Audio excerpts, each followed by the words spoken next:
Hello guys, അപ്പോൾ ഇന്നത്തെ vlog എന്ന് പറഞ്ഞു കഴിഞ്ഞാൽ എൻ്റെ ട്രെയിൻ യാത്രയാണ്. ശാന്തിയുടെ കല്യാണ നിശ്ചയം കൂടാൻ വേണ്ടി ഞാനും ചുട്ടും കൂടി എറണാകുളത്ത് നിന്ന് ട്രെയിൻ അങ്ങോട്ടേക്ക് പോകാമെന്ന് വിചാരിച്ചപ്പോൾ ഞങ്ങൾക്ക് അബദ്ധം പറ്റിയ കഥ ഞാൻ ഓൾറെഡി പറഞ്ഞതാണല്ലോ. അപ്പോൾ ഇന്ന് തിരിച്ചു വരുമ്പോൾ നമ്മൾ ട്രെയിൻ തന്നെ പോരും. ഞങ്ങൾ അത് രാവിലെ ശാന്തി വീട്ടിൽ നിന്ന് ഇറങ്ങിയതാണ്. ഇപ്പോൾ ഞങ്ങൾ കൊല്ലം റെയിൽവേ സ്റ്റേഷനിൽ വന്ന് നിൽക്കുകയാണ്. എല്ലാ എറണാകുളത്തേക്കാണ്, ഞാൻ മാത്രം കോട്ടയത്തേക്കാണ്. അപ്പോൾ ഇവർക്ക് എറണാകുളം വരെ പോകണല്ലോ. അപ്പോൾ എന്തെങ്കിലും കഴിക്കാം എന്ന് പറഞ്ഞ് ട്രെയിൻ വരാനുള്ള ഗ്യാപ്പിൽ ഞങ്ങൾ ചായയും 2 വടയൊക്കെ എടുത്ത് കഴിക്കുകയാണ്. നല്ല ടേസ്റ്റ് ഉണ്ടായിരുന്നു. അങ്ങനെ ട്രെയിൻ വന്നു, ഓടിച്ചടി ഞങ്ങൾ ട്രെയിനിൽ കയറി. ഭാഗ്യമെന്ന് പറയട്ടെ, എനിക്ക് ഒരു സീറ്റ് പോലും കിട്ടിയില്ല. നല്ല തിരക്കായിരുന്നു. പിന്നെ സഫാനിക്ക് കിട്ടിയ ഒരു സീറ്റിൽ ഞങ്ങൾ 2 പേരും കൂടി അഡ്ജസ്റ്റ് ചെയ്യുമായിരുന്നു.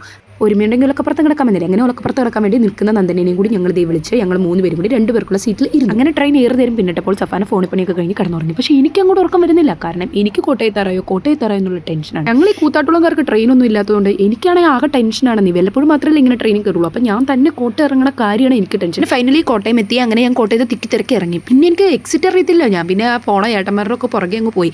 ഇതൊക്കെ കാണുമ്പോൾ നിങ്ങൾ വിചാരിക്കും ഞാൻ ആദ്യമായിട്ടാണ് ട്രെയിനിൽ കയറുന്നത്. ആദ്യമായിട്ടല്ല കോട്ടയത്ത് ട്രെയിനിൽ കയറുന്നത്. പക്ഷേ എൻ്റെ അടുത്ത വലത്തും ചോട്ടും ഭാവിയുള്ളത് കാരണം എനിക്കൊന്നും അറിയണ്ടായിരുന്നു. ഞാൻ അവരുടെ പുറകെ പോയി. അങ്ങനെ ഞാൻ സ്റ്റേഷനിൽ നിന്ന് പുറത്തിറങ്ങി. ഇനിയിപ്പോൾ ബസ്സിലാണല്ലോ പോണേ. അപ്പോൾ ബൈ ഗൈസ്, ഇന്നത്തേക്ക് ഇത്രയൊക്കെ ഉള്ളൂ.